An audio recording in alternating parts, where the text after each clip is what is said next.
سبحانك يا حميد تعاليت يا حكيم أجرنا من النار بعفوك يا رحمن.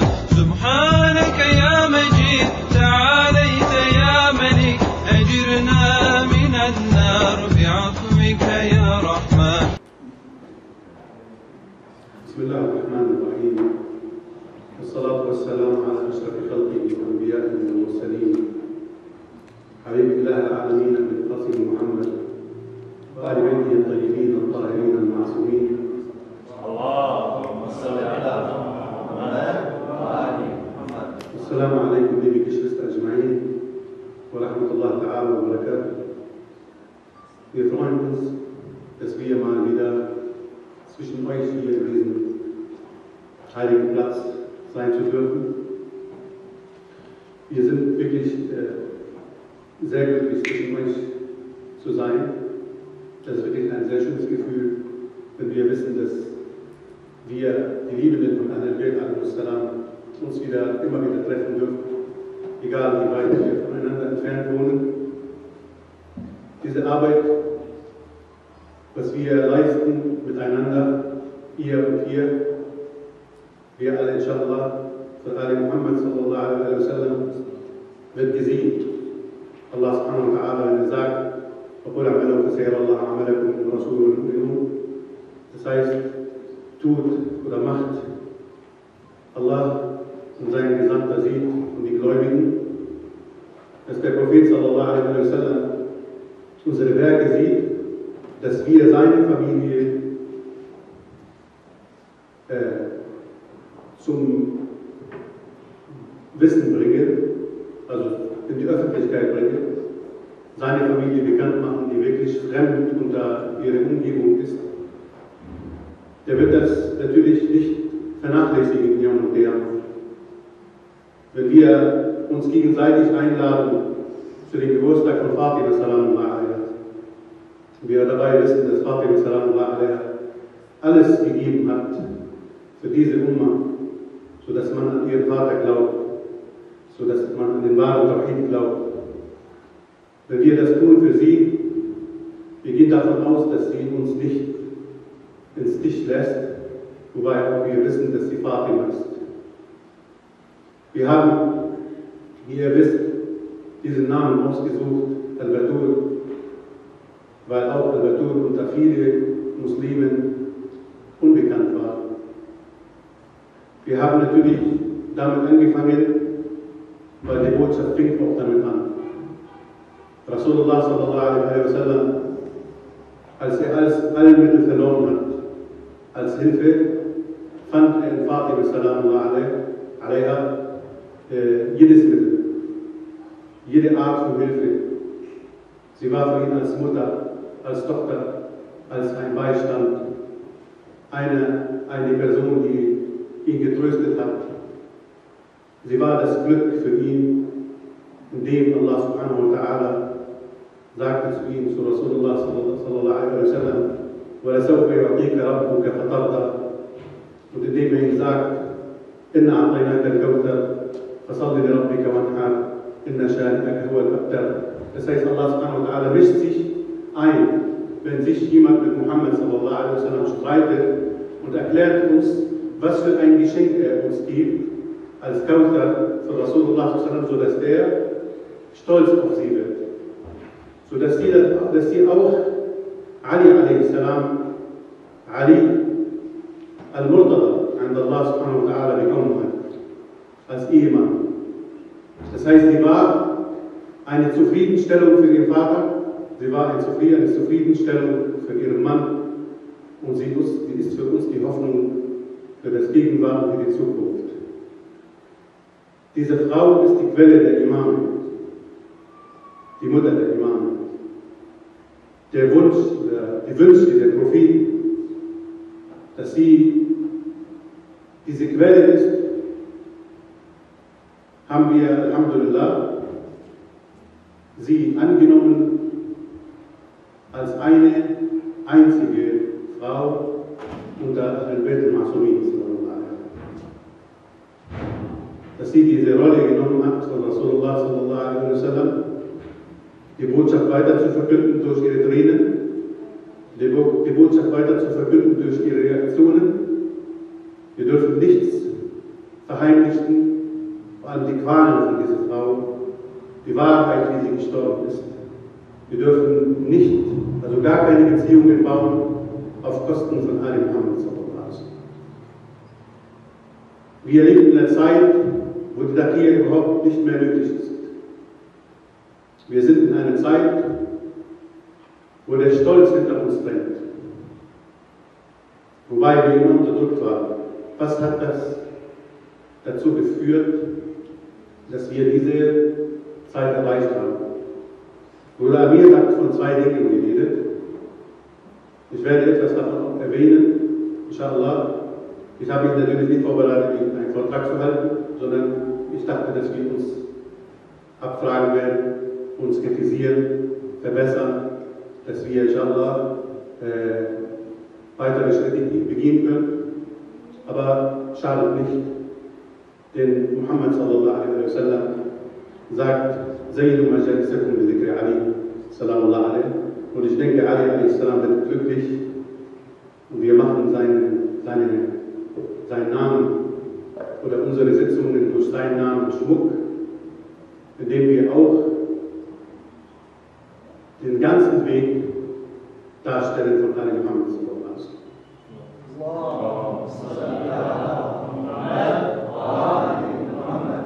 Denn Imam Ali sallallahu alaihi hatte sich als Kind für Rasulullah sallallahu alaihi wasallam geopfert. Was bedeutet das, dass Allah subhanahu wa ta'ala zu Rasulullah sallallahu alaihi wasallam sagt, وَأَنذِرْ عَشِيرَتَكَ الْأَقْرَبِينَ, so dass Muhammad sallallahu alaihi wasallam seine Familie einlädt, seine Angehörigen einlädt, wobei er der Prophet war und er wusste, dass nur eine Person wird ich sagen. Und diese Person 8 Jahre alt ist. Dass Allah subhanahu wa ta'ala weiß, dass diese Person, die 8 Jahre alt ist, fähig ist, die Imama zu tragen. Und dort fängt وَأَشْهَدُ أَنَّ عَلِيًّا وَلِيٌّ an. Dort. Da in dem Haus, wo der Prophet sallallahu alaihi wasallam die ganzen Angehörigen eingeladen hat, die großen Onkel, die älteren Leute, und unter diesen Menschen war diese kleine Person, Salamullah alaihi, Ali ibn Abi Talib alaihi salam. Also nicht Fußball spielen gehen, nicht mit den Kindern spielen gehen, keine Spielplätze suchen, sondern er steht zwischen den Händen des Propheten sallallahu alaihi wasallam und wartet. Die Fähigkeit ist da, Allah subhanahu wa ta'ala fand die Fähigkeit in Ali sallallahu alaihi und deswegen gab er ihm diese Aufgabe, nämlich die Imama, was Ibrahim sallallahu alaihi bekommen hat, nach langer Zeit, nach langer Prüfzeit. Bekam Imam alaihi salam. So, das Angebot des Propheten sallallahu alaihi, das waren Worte. Er sagt 2 Dinge auf eure Zunge, sind leicht, aber schwer und Qiyamah auf die Waage. Dass ihr sagt, Ashhadu an la ilaha illallah, Ashhadu Muhammad Rasulullah.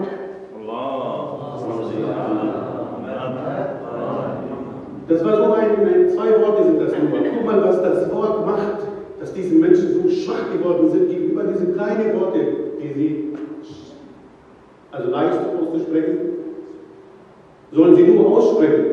Sie sollten nur sagen, Ashhadu an la ilaha illallah.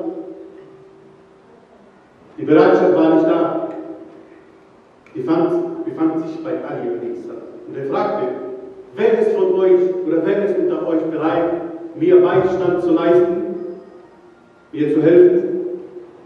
Und derjenige, der das macht, wer mein Khalifa? Also er hat mehr gesagt, aber uns interessiert das Wort Khalifa. Wo Khalifa liegen war. Ali sallallahu alaihi sagt, ich ja Rasulullah. Guck mal, wiederholen sich diese Weisheiten des Propheten sallallahu alaihi wasallam immer wieder. Dass er Bescheid weiß,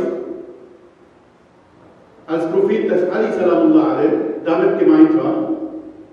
Aber diese Fragestellung und immer wiederholen 3-mal, damit sie nicht sagen, ja, hätte er uns die Möglichkeit gegeben, Ja zu sagen, vor Ali hätten wir das gemacht. Als Ali das sagte, als er Ja gesagt hat, ich bin dafür, Ja Rasulullah, er sagt, warte Ali, sitz. Wer ist bereit, macht das Angebot nochmal.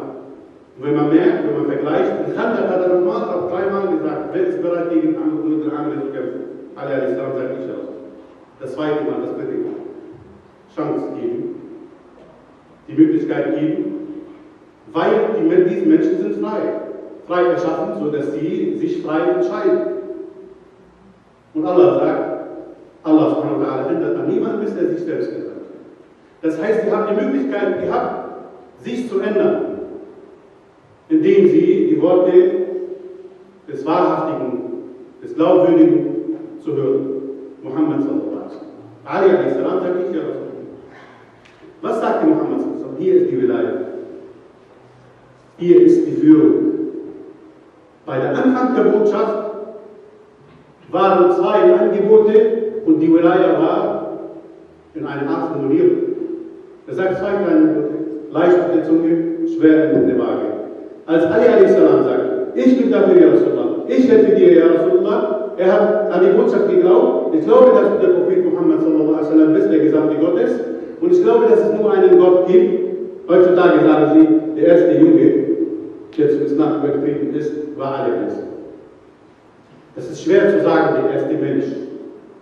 Verstehst du? Das, was machen sie, teilen sie das auf. Der erste Junge war Ali und der Erwachsene war X. Damit immer X erscheint. Das geht um Menschen, es geht nicht um jung oder alt. Und Ali, wann war er überhaupt Muschrik, damit er Muslim wird? War er überhaupt Ali Muschrik, der von Muhammad sallallahu alaihi wasallam erzogen wurde? Und Muhammad sallallahu alaihi wasallam, wie wir alle wissen, er war Ibrahim, er war Muahid. Er hat nie für die Steine Sujud gemacht.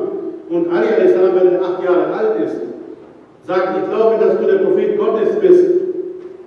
Wieso hat er vorher nicht geglaubt? Allein diese Fähigkeit zu haben, so zu glauben wie Ali a.s., bedeutet, dass er von Geburt Muslim war. Dass er noch nicht Mukallaf war, dass er noch nicht beauftragt war. Das ist ein Vorteil. Das können Sie aber nicht ab. Deswegen formulieren Sie das anders. Der erste Junge im Islam war Ali. Aber der erste Mann war nicht. So. Es geht ja hier um die Imame, wofür wir kämpfen. Seit 1400 Jahren. Und nicht die Khilafa. Die Khilafa ist Imam Ali a.s. hat sie beschrieben. Sie ist für mich wie Schleim von einer Ziege. Oder sie ist für mich, die Khilafa ist für mich wie mein kaputten Sandal. Sagt Imam Ali. Wir kämpfen nicht um die Khilafa. Wir kämpfen nicht, wer ist der Führer der Umma politisch, sondern wir kämpfen um die Imam. Imam Ali war Imam, ob er Khalifa geworden ist oder nicht. Dass sie ihn nicht mehr Khalifa haben oder nicht als Khalifa akzeptiert haben und diesen Amt vergessen haben, was Rasulullah ihnen gegeben hat. Bei der Anfang der Botschaft, der Rabbin, hat die Werte von Imam Ali nicht geändert. Der blieb der Imam, er hat sie weitergeführt. Ohne ein Khalifa zu werden. Und er beschrieb diese Khilafa. Er sagt, das sind nur ein paar luxuriöse Tage, die vergehen. Das heißt, die Khilafa ist nur ein Mittel, um die Wahrheit auf der Erde für Menschen in verschiedene Facetten zu vermitteln. Das haben sie abgelehnt. So, gehen wir wieder ins Haus, wo Rasulullah seine Angehörigen versammelt hat. Als Ali a.s. das gesagt hat, das 3. Mal, er sagte zu ihnen, zu seinen Anwesenden, er sagt, ihr, Isma'u lahu atir. Das heißt, hört auf ihn und gehorchet ihm. Was sagt Allah? Atir Allah wa Rasuluhu walladhina amanu. Das heißt, gehorchet Allah, den Gesandten und die Vorgesetzten unter euch. Imam Ali a.s. wurde vorgesetzt von Muhammad sallallahu alaihi wasallam. Das heißt, ihr sollt 2 Worte sagen und gleich die dritte Shahada. Das heißt, bezeugt, dass es nur einen Gott gibt und ich bin der Prophet und Ali ist Waliullah. Allah hat ihm diese Wilaya gegeben und ich verkündige euch das.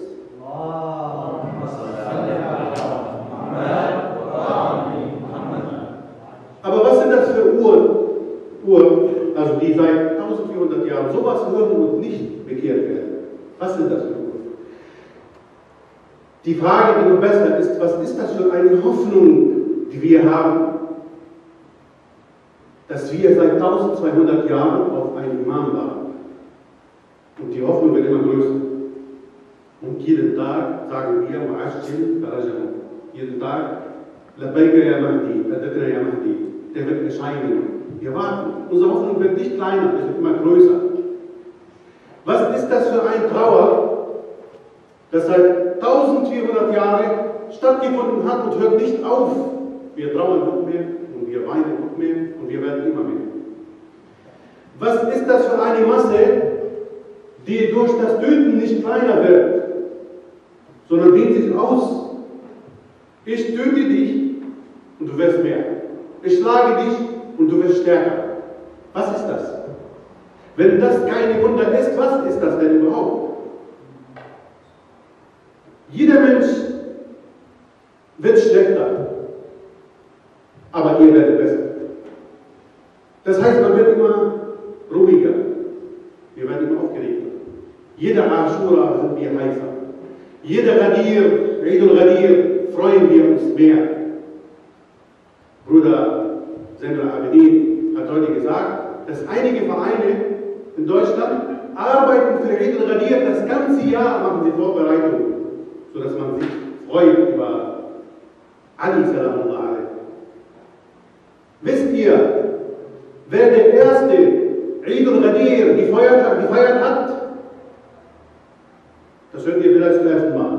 Weißt du, der erste, der das gefeiert hat, war Abu Bakr und Umar, indem sie ihm gesagt haben, Bakr ya Ali, asbahta mawla kullukum.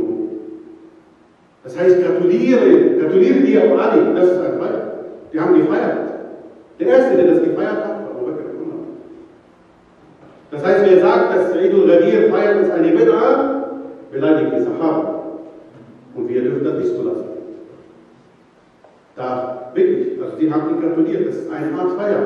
Und wenn wir uns treffen, versammeln wir uns, was sagen wir? Mubarak, Mubarak, das heißt, dass Ali heute der Khalifa geworden ist, dass Ali ist heute der Imam geworden ist. Das heißt, wir wiederholen das, was Al-Salaf gemacht haben.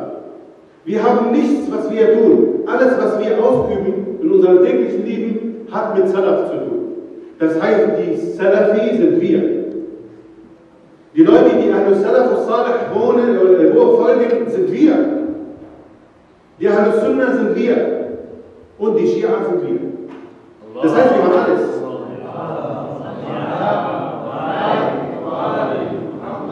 So dass wir gerecht sind und teilen, sortieren. Wie Allah subhanahu wa ta'ala das gemacht hat. Dass wir gerecht sind, werden wir getan, werden wir angegriffen, werden wir beschimpft oder für Kafir gehalten. Ihr seid Kafir, ihr bestimmt die Sahaba, ihr stuft die Sahaba ein. Allah subhanahu wa ta'ala hat sie so sortiert. Und wir sortieren sie so genauso, wie Allah subhanahu wa ta'ala sie sortiert hat. Das heißt, was wir tun, ist eine Arbeit, die hat einen Anfang, aber findet kein Ende bis Tag der Auferstehung. Und wir haben dort eine Verabredung. Wir sagen, Nahnu nu'min bi raj'atikum, inni bi raj'atikum mu'min. Wir glauben an die Rückkehr, an den Welt, an den Musa. Viele Leute sagen, ihr seid, was für Menschen seid ihr überhaupt, dass ihr so leichtsinnig seid? Nein, ihr benutzt eure Sinne nicht, um diese Sache zu verstehen. Wir sind nicht leichtsinnig. Dass wir an Raja glauben, dass wir an der Begegnung glauben, dass Fatima Salamullah alaiha dem Weg breit gemacht wird oder frei gemacht wird und dass da keiner hingucken darf, dass Fatima Salamullah alaiha vorbeikommen wird. Subhanallah, das finden wir in euren Büchern, das lesen wir vor aus euren Büchern. Wir erfinden nichts. Wir erfinden nichts. Wir lesen nur vor. Und bei jeder Reaktion von der Gegenseite gewinnt ihr.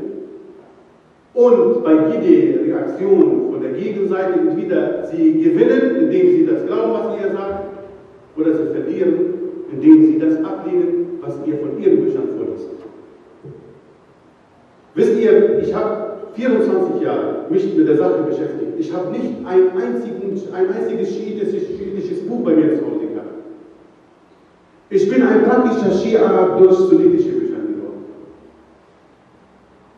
Ich bin ein wahrer Muslim durch die Bibel geworden. Ich konnte Muhammad sallallahu alaihi wasallam so erkennen durch die Aussagen von Musa sallallahu alaihi, bevor ich den Koran gelesen habe. Das heißt, in welcher Lage befinden wir uns? In welcher Lage? Diese Lage, diese Stufe, wo wir uns befinden, ist die Stufe der Sieger.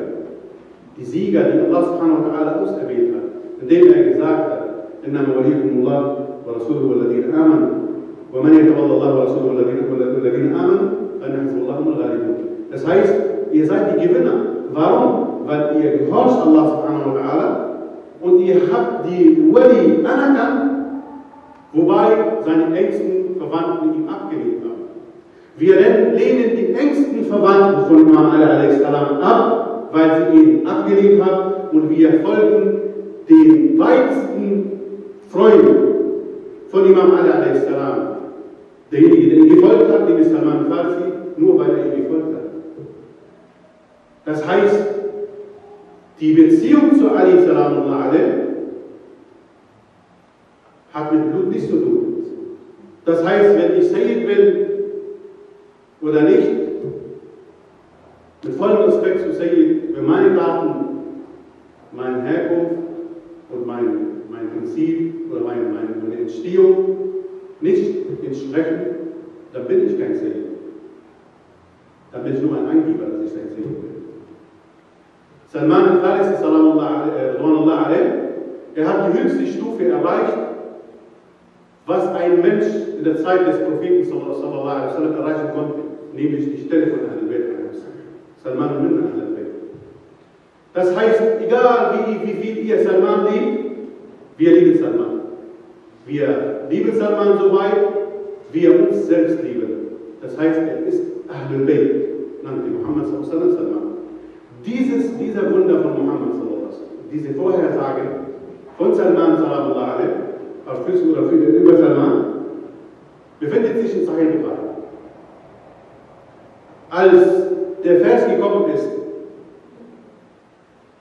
wenn ihr abwendet, Allah subhanahu wa ta'ala bringt ein Volk, der von ihm geliebt wird, oder Allah den liebt. Umar fragt, welches Volk, ja Rasulullah?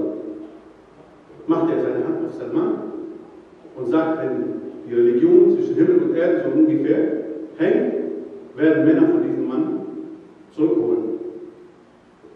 Er hört die Leute sprechen, dass Rasulullah sallallahu alaihi wasallam sagt, Allah macht zwischen uns und die Perser eine Mauer. Die geben damit an, Rasulullah sallallahu alaihi wasallam sagt, halt.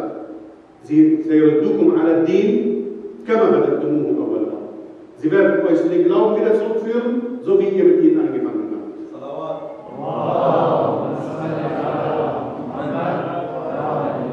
Wieso hat das Volk gewonnen? Weswegen haben sie das geschafft? Uns Araber, die Entstehung des Propheten sallallahu alaihi wasallam.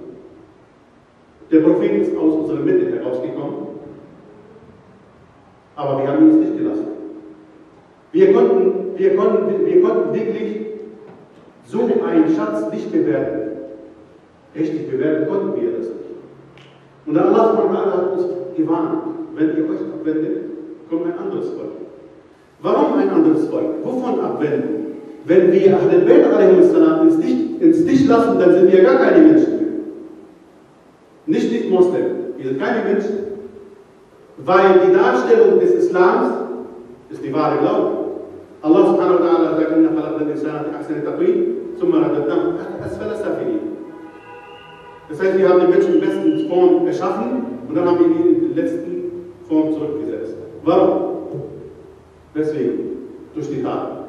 Inna akramakum 'inda Allahi atqakum. Das heißt die Arbeit. Wir müssen, ja, alladhina amanu wa 'amilu salihat, immer diejenigen, die geglaubt haben und Gutes getan haben, gute Werke verrichtet haben. So, das heißt, werden gemessen an unserer Arbeit.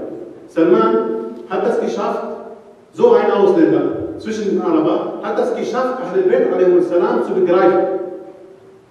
Er hat das geschafft. Was hat er erreicht? Er hat die Stufe von Ahlul Bayt a.s., natürlich in Anführungsstrichen, erreicht. So. Das heißt, er ist mir so lieb wie meine Ahlul Bayt. Imam Hassan al-Askari, er sagt, wer das schafft, jemanden von unserer Sache zu erzählen, wer das schafft, jemanden zu widerlegen, der gegen uns redet, der ist von uns Ahlul Bayt. Jeder Buchstabe zählt. Jeder Schritt zählt. Wir sind nicht bereit, alles zu opfern, was wir haben. Nicht nur bereit, alles zu opfern, sondern wenn wir noch mehr als alles hätten, wir würden das dafür opfern. Weil wir haben das Alhamdulillah durch so eine Geduld zu haben von unseren Vorfahren, durch so eine Hoffnung zu haben, durch so eine Trauer über Hussein a.s. zu haben, also nicht aufzugeben. Wir haben dadurch Ahlul Bayt a.s. erkannt. So wie ein Gottesfürchtigen im Paradies sieht, wenn er über Paradies in den Koran reinliest. So wie ein Gottesfürchtigen, wenn er den Koran über Hölle liest, fühlt er sich, als ob er drinnen gequält wird. So sehen wir Ali Muhammad sallallahu alaihi wasallam. Wenn wir über Karbala reden, wir lieben in Karbala, wir lieben in Taf, wir sehen das Blut von Hussein a.s., wie das von uns geflossen ist. Und wir sagen, ja, leider kunna ma'akum, fanafuzu fawzan azima, das heißt, wären wir zwischen euch, hätten wir gewonnen. Wirklich, im wahrsten Sinn des Wortes. Warum? Warum können wir das sagen? Weil wir glauben, schwarz auf weiß. Wir haben keinen Hussein, sallallahu zwischen uns, der vor uns steht und der vor uns predigt, der uns erzählt, der die Wahrheit darstellt, der die Beweise hervorbringt, die Argumente, nichts, gar nichts. Wir haben nicht mal einen Sahabi zwischen uns, der das gesehen hat. Wir haben keinen Augenzeuge zwischen uns, aber wir haben an Ahlul Bayt a.s.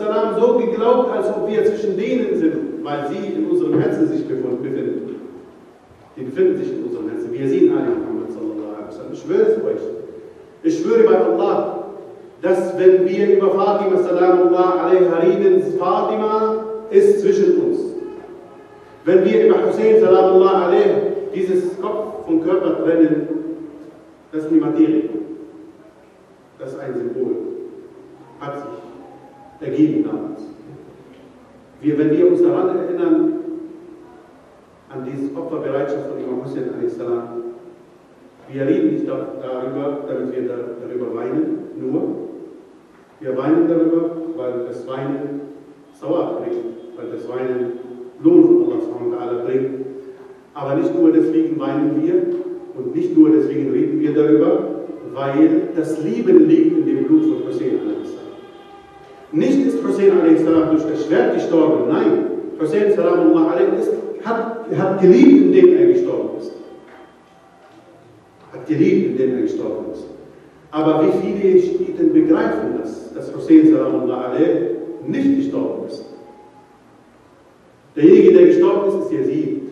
Der ist vernichtet, der ist weg. Und das bedeutet, was Imam Zain al-Abidin sagt, Ahyu amrana. Ahyu amrana, das heißt, macht unsere Sache zum Leben. Allah sagt zu Muhammad sallallahu zu dem Koran, was habt ihr, kommt ihr nicht herbei oder hervor zu denen, der euch zum Leben ruft? Wir sind am Leben. Aber wer sie zum Leben ruft, ist Muhammad sallallahu alaihi wasallam. Das heißt, du kannst deine Figur, deinen Körper haben, aber das bedeutet nicht, dass du am Leben bist. Dein Leben fängt an, wenn du Ali Muhammad sallallahu alaihi wasallam erkennst. Wenn du sie erkennst. Nicht anerkennen, erkennen Ali Muhammad sallallahu alaihi wasallam. Richtig kennenlernen Ali Muhammad sallallahu alaihi wasallam. Ali Muhammad sallallahu alaihi wasallam begreifen, richtig begreifen. Lieben in jede Bewegung von Ali Muhammad sallallahu alaihi wasallam. Jede Bewegung. Wir sammeln nicht Ahadith aus den Büchern, damit wir damit angeben, Qala Rasulullah, wir halten wir Ahadith so, als ob wir eine Maschine sind. Nein. Wir brauchen ein Hadith nur zu begreifen, wie Imam Ja'far sallallahu alaihi sagt, Hadith und Tadrib, Khairun min alfi Hadith und Tadrib. Das heißt, ein Hadith begreifst du, ist besser als 1000 Hadith, was du erzählst. So, wir lernen zu begreifen. Unsere Arbeit mit euch, inshallah, mit allen Anhängern von Ali Muhammad sallallahu alaihi wasallam, grenzenlos, ohne Nationalität zu berücksichtigen. Ohne Nationalität, ohne Farbe zu berücksichtigen. Diese Zusammenarbeit ist eine Bildung einer Jama'a. Und Muhammad sallallahu alaihi wasallam sagt, Yadullah ma'al Jama'a. Gottes Hand ist mit Jama'a, ist mit der Gruppe. Wenn wir uns versammeln, wir versammeln uns, wenn jetzt ein anderer hier reinkommen würde, ein Materialist, der würde sagen, was für Spinner seid ihr? Ihr sitzt und hört ihr Sachen, die 1500 Jahre alt sind. Warum sagt er das so? Weil er von der Materie erblindet ist. Er sieht nicht weiter. Er guckt nicht weiter als ein Auto, ein Haus, ein Pferd, Kino. Er guckt nicht weiter. Er sieht nicht dahinter, was Zainab sallallahu alaihi wasallam damals gesehen hat. Als sie gefragt wurde nach alledem, was sie erlitten hat, was sie alles gesehen hat, dass der Bruder vor ihren Augen geköpft wird, Hussein sallallahu alaihi. Und davor wurde Hassan alaihi salam vergiftet, so dass er seine Innereien ausgespuckt hat, seine Leber ausgespuckt hat. Dass sie das erleben musste, dass Ali sallallahu alaihi zwischen ihren Händen sterben musste. Dass sie das alles erlebt hat, alles. Und dann geht in Karbala mit Hussein sallallahu alaihi und erlebt sie das alles und wird sie Ma'suma durch ihre Arbeit, steht sie vor Yazid und guckt mal diese erstmal von Zainab sallallahu alaihi. Steht sie vor den anderen Tyrannen, Ubaydullah bin Ziyad, und sie wird gefragt, wie sahst du das oder was sahst du? Sie sagt, Allah, ich sah nur Schönes. Was ist das für ein Blick, was sie damals geworfen hat, als sie so eine Frage gestellt bekommen hat? Was ist das für ein Blick, was sie gehabt hat, so dass sie wirklich Paradies gesehen hat, dass Hussein sallallahu alaihi Paradies gesehen hat, dass sie diese Kulissen, diese Tabus oder diese Schleier durchgedrungen hat. Wir lernen von Zainab sallallahu alaihi, wie das Wort rübergebracht wird. Wir lernen von Ali Sajjad sallallahu alaihi als ein Kranker, der vor dem Tyrannen steht. Wir stehen nicht, auch wenn wir nicht krank sind, wenn wir vor dem Bundeskanzler stehen, dann zittern wir vielleicht vor Respekt. Aber das Ali Sajjad sallallahu alaihi, in eurem Alter, man sagt 23 Jahre alt war er, angekettet, steht vor Yazid, steht vor der ganzen Masse dort, krank, schwer krank, und erzählt. So diese Worte von Ali Sajjad sallallahu alaihi, diese Worte von Zainab sallallahu alaihi, sind unser Auftrag, ist ein Auftrag. Das ist kein Last. Das sind genau wie diese schönen Worte, was Rasulullah sallallahu alaihi an seinen Angehörigen angeboten hat. Zwei leichte Worte, die auf der Zunge leicht sind, aber schwer in der Waage.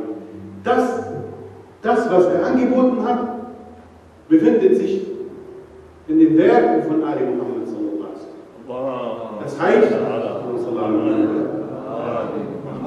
Das heißt, jede Bewegung von Ali Muhammad sallallahu alaihi wasallam ist La ilaha illallah Muhammad Rasulullah. Jede Art von Bewegung, was sie geleistet haben, jede Art von Arbeit, was sie geleistet haben, steckt drin die Verkörperung von Ali, von Allahumma salli ala Muhammad wa ali Muhammad wa ashhadu an la ilaha illallah wa ashhadu anna Muhammadan Rasulullah. Das heißt, Tawhid, womit heute angegeben wird, wir sind Muschrikin, weil wir lieben Gott niemand anderen rufen, Ali, sallallahu alaihi, sagen wir auf jeden Fall, dass wir ihn neben Gott rufen, und bringen sie Koranverse massenweise und greifen sie uns damit an. Ihr seid Muschrikin. Warum? Weil du Ja Ali sagst. Wala tad'u ma Allah ahad. Oder ilaha ahad. Ihr sollt neben Gott niemanden rufen. Mein Lieber, wir rufen niemanden neben Gott. Wenn wir Ali sallallahu alaihi rufen, wir rufen Ali sallallahu alaihi für Gott. Weil Ali führt uns zu Allah subhanahu wa ta'ala. Weil die Liebe zu Ali alaihi salam ist Iman. Und diese Liebe lässt unsere Zunge nicht verstecken.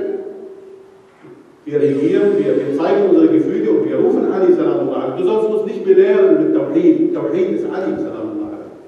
Deswegen, weil sie die Imame abgelehnt haben, sie konnten Tawhid gar nicht mehr verstehen. Nicht mehr verstehen. Und deswegen, die Imame bei uns ist ein Hauptgrundsatz.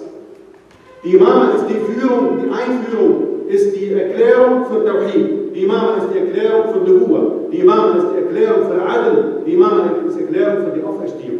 Das heißt, Imam Ali salamullah alayh, Anta tuqatilum ala tanzil, ala ta'wil, wa ana uqatilum ala tanzil. Ich kämpfe gegen sie, dass sie da an die Herabsendung glauben, und du kämpfst gegen sie, dass sie an der Auslegung glauben. Das heißt, Ali salamullah alayh ist die Quelle der Sunnah von Muhammad sallallahu alaihi wasallam. Er klärt uns. Wenn er sagt, Sallu kama ra'aytumuni usalli, wenn er sagt, betet so, wie ihr mich gesehen habt. Und wir kriegen so eine Quelle wie Ali salamullah alayhi. So ein kleines Kind wächst bei den Propheten auf. Nicht sein Neffe, nicht sein Vetter, nicht sein Cousin, nicht sein Schwiegersohn, nicht sein Bruder. Irgendein fremden Jungen wird bei den Propheten sallallahu alaihi wasallam aufwachsen. Was kommt raus? Und der kommt, sagt, وَلَا يَضَعَنَّ أَحَدَكُمْ يَدَهُ عَلَى الْأُخْرَى قَائِمًا فِي صَلَاتِهِ مُتَشَبِّهًا بِأَهْلِ الْيَهُودِ وَالنَّصَارَى. Oder bei den Kufr Yahud und Nasara. Soll keiner von euch, der sich so bieten aufstellt, eine Hand auf den anderen da machen, so wie die Leute des Kufr von den Juden und von den Christen. Er verbietet das. So eine Quelle kommt von Ali sallallahu alaihi wasallam. Und wir wissen, wir müssen hinter Ali gehen. Hadith al-Aqalil sagt, ihr müsst das machen. Und wir sind verpflichtet, nicht irre geführt zu sein oder irre geführt zu werden. Das heißt, wir müssen uns an so ein schönes Angebot halten. Ali a.s. ist die Leitung bzw. die Einführung zu Tawhid. Der erklärt das, der erklärt La ilaha illallah, was das bedeutet. Nimmst du Tawhid von Abu Huraira, landest du an einem Mann, der wie ein Weihnachtsmann aussieht. Ganz ehrlich gesagt, wenn du die Beschreibung liest von Abu Huraira, wie er Allah beschreibt, ist ein Mann mit langem Bart, hat rote Kleidung an, rote Schuhe, silberne, hat die ganzen Haare auf den Schultern. Da kommt bei dir so ein Bild ein Weihnachtsmann. Bloß nur ganzen Haare dazu. Also, wenn du dein Tawhid so auf der Art hast, kommst du, um mich zu belehren, dass wenn ich ja Ali sage, ich bin ein Muschrik, ich sage ja Ali, weil er ist die Erklärung von Tawhid. Das, was du nicht hast, hab ich. Wir müssen uns damit beschäftigen, mit der Tawhid. Wir müssen uns mit Kitab und Tawhid as-Sudur beschäftigen. Wir haben wirklich Schätze, was wir nie gesehen haben in unserem Leben. Also ich bin hier fast aufgewachsen, beziehungsweise fast geboren hier. Ich habe solche Bücher gar nicht gesehen. Aber als ich das gelesen habe, ich habe gewusst, niemand ist fähig, so zu schreiben oder so zu erzählen wie eine Welt. Das kann nie von niemandem sein, also von einer Welt. Und deswegen, wir müssen eine Tawhid von unseren Quellen jetzt angeben. Es ist Schluss jetzt mit Beweisen, Argumente, Gegenargumente von den anderen Büchern. Brauchen wir das nicht. Wir haben jetzt eine andere Stufe erreicht.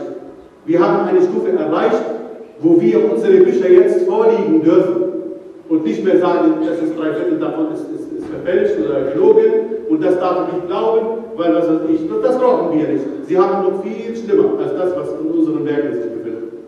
Viel schlimmer. Sie wohnen in Glashäusern.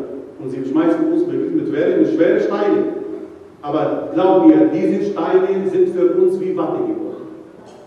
Sie können so gut schmeißen, wie sie wollen. Egal wie viel Kraft sie haben, sie werden das nicht erreichen. So. Jetzt sind wir in einer anderen Stufe, haben wir eine andere Stufe erreicht. Wir können mit Nahl Balagha jetzt Nachweise bringen. Wir können mit Bihar al-Anwar Beweise bringen. Wir können mit unseren Büchern, Alhamdulillah, jetzt die anderen Meinungen widerlegen. Das schaffen wir, inshallah. Wir haben bis jetzt nur ihre Bücher benutzt und wir haben, Alhamdulillah, das geschafft. Jetzt ist die Zeit gekommen, wo die Wahrheit in die Öffentlichkeit kommen muss. Taqiyya ist vorbei. Wir haben keine Gefahr mehr. Wir befinden uns nicht in Gefahr. Wir sind berghoch. Alhamdulillah, es boomt bei Familie Muhammad sallallahu alaihi wasallam. Die Erscheinung naht. Imam Mahdi salamullah alayh ist nicht mehr weit von uns körperlich gesehen. Er ist nicht mehr weit von uns. Er ist mit uns. Er ist mit uns. Er war immer mit uns, aber jetzt ist er näher zu uns geworden. Warum? Weil wir das Warten wirklich im wahrsten Sinn des Wortes praktiziert haben. Wir haben wirklich Feinde, wir haben Nawasib Augen zum Weinen über Hussein gebracht. Wir haben Brüste von den Nawasib zum Notten über Hussein gebracht. Wir haben schmutzige Herzen durch die Erzählungen von Ali Muhammad sallallahu alaihi wasallam gereinigt. Die standen vor uns und sie sagen, ihr seid Rawafid, ihr seid Firaqut Dalla, ihr seid dies und jenes. Sie haben gegen uns richtig offen in die Öffentlichkeit geredet. Auf die Straße haben sie gepredigt. Also Heidi war eine Predigtstraße. Diese Friedrichstraße war Predigtstraße von den Salafiten. Und ich stand dort alleine. Aber glaubst du, dass Fatima dich ins Stich lässt, wenn du für sie kämpfst, wenn du dich für sie einsetzt? Sie wird dich ins Stich lassen. Dieses Eingeben, diese Siege von Fatima sallallahu alaihi, diese Kraft von Fatima sallallahu alaihi, jede Erzählung von der Bewegung von Fatima sallallahu alaihi, ich schwöre es euch. Ich habe nur einmal erzählt, bei einer, der sehr heftig gegen mich war, aus Algerien. Natürlich mit Geduld, mit Verständnis, mit Vorstellung. Du musst dir vorstellen, du wärst an seiner Stelle. Du musst dich in seine Stelle versetzen. Du sollst dich nicht aufregen lassen. Einfach mitmachen, hören. Lass ihn reden. Er hat nichts. Er hat keine Munition. Er hat gar nichts. Er hat geschimpft, er kann schimpfen, er kann schreien. Und die Schreie kommen, wenn man Schmerzen hat. Je mehr Schmerzen der hat, desto lauter wird er. So, der hat geschrien, der hat gekämpft, der hat was weiß ich, getanzt. Ich habe ihn reden lassen. Hocharabisch, beste Art und Weise, schön grammatisch, also gelernter. Steht da, hält der Rede gegen uns, Rawafid, und seine Anhänger dabei. Ich kam zum Sprechen. Warum hat er das gelassen? Weil ich ihn ausreden ließ. Ich habe ihn aussprechen lassen. Wie lange bist du nicht? Ich warte. Das ist der Geduld. Das ist diese Geduld, was wir haben. Die Geduld benutzen wir, indem wir auf Imam Mahdi sallallahu alaihi warten. So, das benutzen wir auch in diesem Fall. Ich stehe vor ihm und er schimpft. Geduld. Sabr. Warte. Ich warte, ich habe Sabr, ich warte. Wie lange wirst du schimpfen? Je länger oder je mehr du schimpfst, desto mehr mein Konto wird sauer, desto mehr mein Konto wird Lohn bei Allah subhanahu wa ta'ala. Und je mehr ich Sabr habe, desto mehr Lohn habe ich bei Allah subhanahu wa ta'ala. Und je mehr du dich aufregst, desto tiefer in die Hölle gehst. Und je länger dein Bart wird, desto kürzer der Weg zur Hölle. Ganz ehrlich gesagt. Sie gehen nach der Äußerlichkeit. Hat er geschimpft? Ich habe zugehört. Schimpft. Ich habe ihn durchschaut. Ich habe seine Schwäche erkannt. So ein Mensch denkt nicht. Er arbeitet nur mit seinen Gefühlen. Er kämpft mit seinen Gefühlen. Er hasst. Das ist ein Gefühl. Er hält Abstand von uns. Er nähert uns nicht an. Er hasst. Ich habe das ausgenutzt. Ich habe ihm gesagt, hast du Kinder? Er sagt ja. Ich sage, wie viele? Glücklicherweise eine Tochter. Ich sage, liebst du diese Tochter? Ich sage, über alles. Ich sage, stell dir mal vor, Fatima sallallahu alaihi, Aisha sagt, radiallahu anha, so ausgesprochen natürlich, Aisha radiallahu anha sagte, als Fatima hinausgegangen ist, um nach ihren Rechten zu sprechen, ihr Gang hat sich von dem Gang des Propheten sallallahu alaihi wasallam nicht unterschieden. Das heißt, sie lebt genau wie Muhammad sallallahu alaihi wasallam.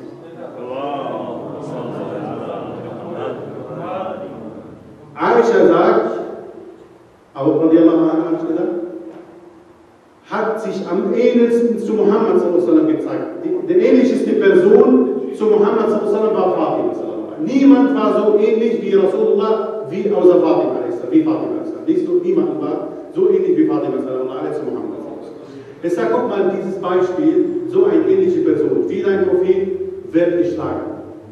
Wer hat das gemacht? Wer hat das gemacht? Ich sage, stell dir mal vor, irgendjemand, egal wer das gemacht hat. Ich sage, hier stehen ein paar Freunde mit dir. Ich sage, ja. Ich sage, der beste Freund von dir würde jetzt deine Tochter in deiner Abwesenheit schlagen. Ich sage, dann ist er nicht mein Freund, dann ist er mein Feind. Ich sage dir nicht wer. Warum habe ich nicht gesagt wer? Weil in dem Moment er hat Stolz. Und diesen Stolz darf er nicht verlieren. Er wird stur sein, wenn du ihm den Namen sagst, verstehst du, und nicht zugeben. Das heißt, er will seinen Stolz nicht verlieren. Ich habe gesagt, ich werde dir das nicht verraten. Nicht heute. Nee, du musst das machen. Du musst das erzählen. Alhamdulillah, er hat die Gerüchte gar nicht gehört. Er kommt persönlich bei mir nach Hause. Allein. Ein Salafi kommt bei Hamza. Das ist ein Wunder. Er sagt, ich werde heute nicht schlafen, bis du mir sagst, wer das war. Ich sage, hast du Herz für diese Frau? Ich sage, klar, Tochter des Propheten, Unschuld. Siehst du Gefühle, kein Verstand. Nur Gefühle, Emotionen. Das heißt, ich benutze seine Emotionen gegen sich selbst. Ich benutze seinen Verstand, wenn er verständlich ist, wenn er mit Verstand arbeitet, gegen ihn selbst. So viele Beispiele, inshallah, irgendwann treffen wir uns wieder und nennen wir die Beispiele Erlebnisse, wie ein Mensch sich von einer Lage zu einer besseren Lage ändert oder umsteigt. Ne? Und auf jeden Fall in dieser Nacht saßen wir zusammen bis Morgendämmerung. Und dann hat er an diesem Tag hinter Hamza gebetet und auf einen Stein wie die Muslimen genommen, die Waffe.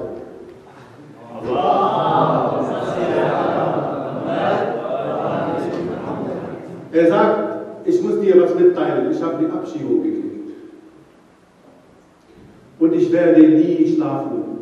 Ich werde nie schlafen, bis ganz Tunesien, er ist aus Tunesien, ganz Tunesien von Fatima Salamullah alaiha hört, wenn Allah mir die Kraft gibt.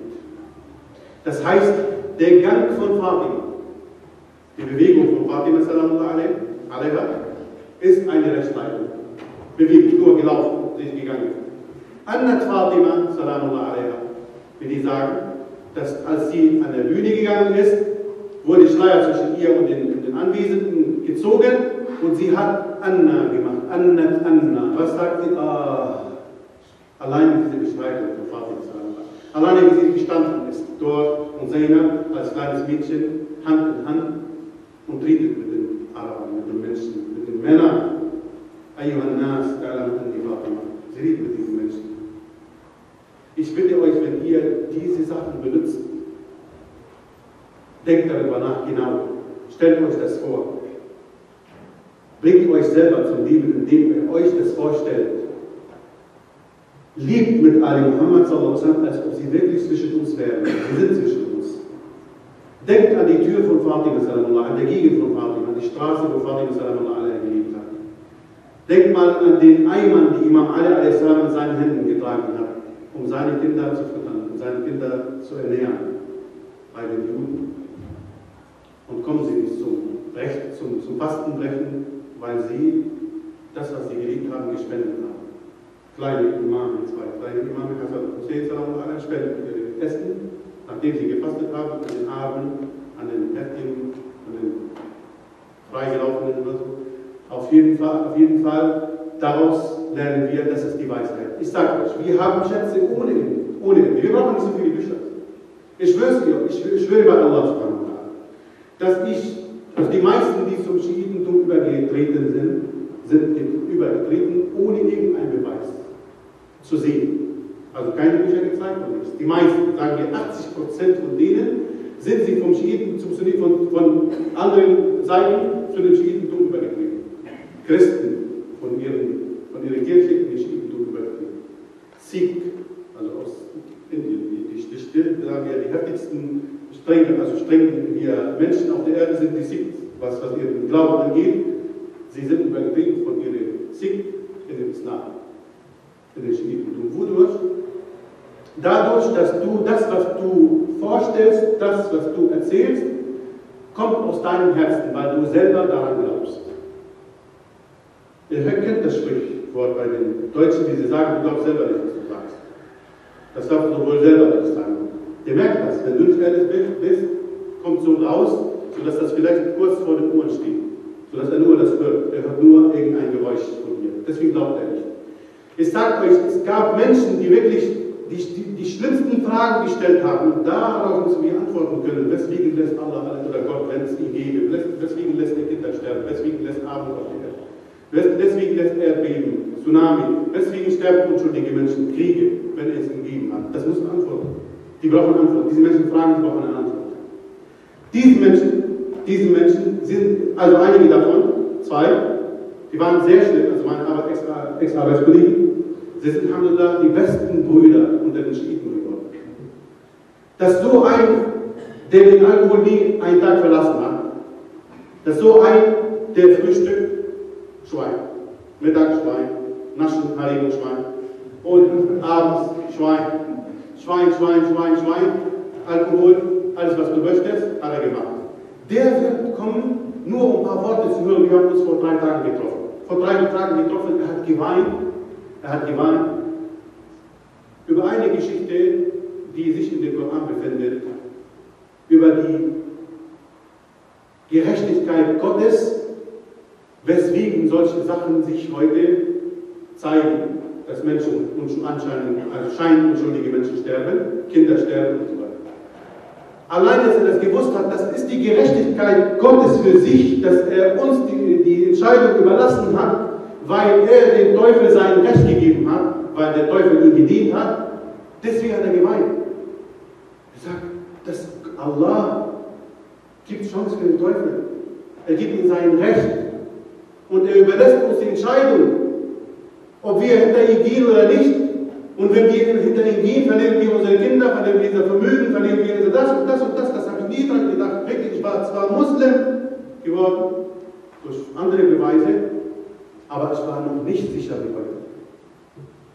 Das heißt, dieser Koran, dieses Taql al-Akbar, was Rasulullah hinterlassen hat, wenn er sagt, kaum haltet ihr euch daran, werdet ihr nie verloren gehen. Das heißt, du gewinnst, du siegst, du gehst ins Paradies und glaub nicht, dass Allah subhanahu wa ta'ala, der Freigebige, der freigebig ist, wenn du freigebig bist, ein gutes Gefühl für deinen Kumpel hast, dass du ihm das Paradies wünschst, glaub nicht, dass er dich zurückweist. Er lässt das zu. Und deswegen, er erleichtert dir die Verkündigung, er erleichtert dir die Erklärung, sodass deine Freunde die Wahrheit erkennen und sie werden dir dankbar. Und du wirst in ihren Augen hochgehoben. Allah subhanahu wa ta'ala sagt in dem Koran, zu ihnen geht das schöne Wort und die gute Arbeit erhebt den Menschen. Das heißt, wenn du gute Arbeit hast, wenn du gute Worte hast, steigt zu Allah subhanahu wa ta'ala. Muhammad sallallahu alaihi wasallam sagt, wer mit seinen Herzen auf Allah zukommt, lässt Allah subhanahu wa ta'ala die Herzen seiner Knechte auf ihn zukommen. Ich schwör's dir, du wirst ein riesen Pharao in ihren Augen im positiven Sinne, ein riesen Herrscher in ihren Augen im positiven Sinne, wenn du Allah subhanahu wa ta'ala gehorchst. Imam Hassan sallallahu alaihi, er sagt, وَإِنْ أَرَدْتَ عَزًّا بِلَا عَشِيرٍ وَطَاعَةً بِلَا سُلْطَانٍ فَاخْرُجْ مِنْ ذِلِّ مَعْصِيَةِ اللَّهِ إِلَى عَزِّ طَاعَتِهِ.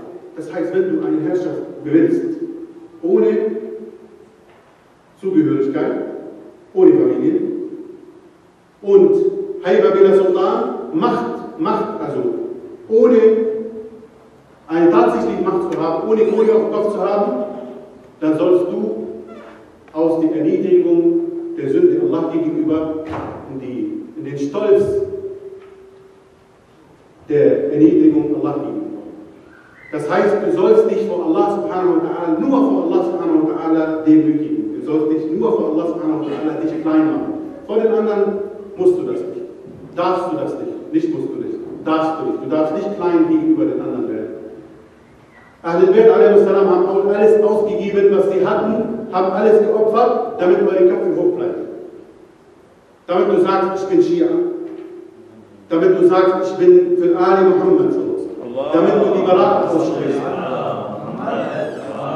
Damit du sagst, ich bin gegen diejenigen, die gegen Ali Muhammad sind, und ich bin für diejenigen, die für Muhammad, für Ali Muhammad sind. Das musst du sprechen. Das musst du erzählen. Und glaub mir das. Wenn du irgendwann sagst, ich rede aus Erfahrung, wenn jemand zu dir kommt und du schämst dich, damit er nicht falsch denkt, und du nimmst diesen kleinen Stein vor deinem Gebiet, also in deinem Gebiet weg, der wird dir nie glauben. Weil du versteckst, was du für Wahrheit hältst, versteckst. So, dann wird er denken, du bist unehrlich, du arbeitest, du lügst. Wir haben die schlimmsten Besucher gehabt unter uns. Wir haben natürlich Tag der offenen Moschee gemacht. Und da kamen von verschiedenen Richtungen, nicht nur von der Kirche, sondern von verschiedenen Richtungen. Und unter diesen Menschen, die harten Kritiker von der anderen Seite. Und dann kommt ein Bruder von uns und sagt, ja, lass uns bitte hier diese Tulpa da wegmachen. Ich sage, warum? Das ist auch ein Vorbild, ein Imam. Ich sage, wieso? Er sagt Muhammad sallallahu alaihi wasallam, Rahimallahu ru'in, jabba ghibata an nafsih. Das heißt, das bringt hier Menschen zum Nachdenken, negativ nachdenken, dass wir vielleicht hier die Steine anbieten. Deswegen wir müssen verstecken. Ich sage, gib mal hier die Steine. Ich habe jetzt verteilt. Er kommt, nimmt er sie weg vor den Leuten, die gerade hier geworden sind, aus Ägypten, aus Algerien, aus was weiß ich. Und er sammelt sie ein. Einer unter diesen Algerern sagt, Chef, warum machst du das? Er sagt, ja, wir kriegen Besucher und sie dürfen sowas nicht sehen. Er sagt, ich schwör's dir, wenn du die Steine wegnimmst, auf deine Kosten werde ich nie wieder nehmen. Er sagt, warum? Er sagt, ich bin gestern von dieser Sorte gewesen. Und ich bin zu diesem Mann gegangen, den ich für Jude gehalten habe, meint er mich. Und der hat tagtäglich vor mir gebetet, jedes Mal vor mir gebetet, wo ich bei ihm war. Und hat nicht ein einziges Mal den Stein weggemacht. Ich habe ihn nach dem Stein gefragt. Er hat mir das auf besten Art und Weise erklärt,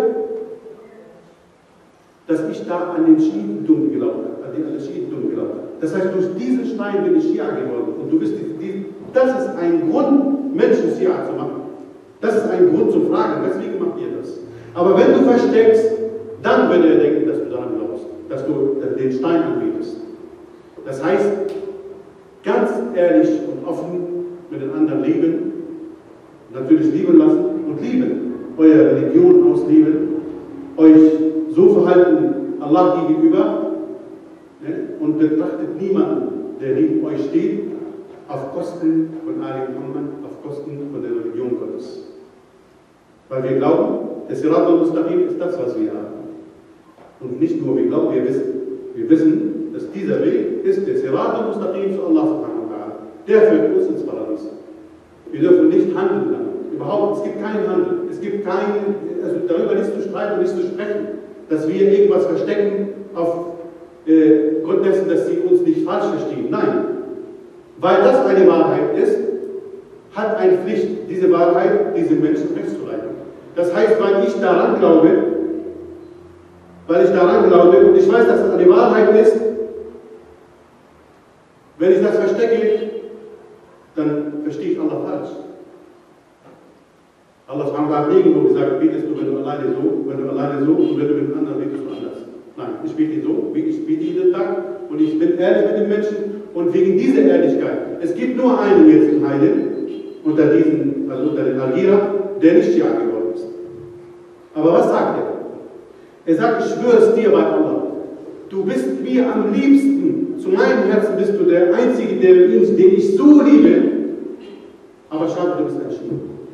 Er sagt, weswegen liebst du mich so sehr? Er sagt, weil du so ehrlich bist. Weil du so ehrlich bist. Ich habe ganz wenige Schiiten getroffen, wirklich, die so ehrlich sind. Du sagst, Fulan war falsch, ins Auge, also ins Gesicht, ohne irgendeinen Rücksicht zu machen. Und das liebe ich in dir. Aber schade. Was für ein Nur hast du im Gesicht?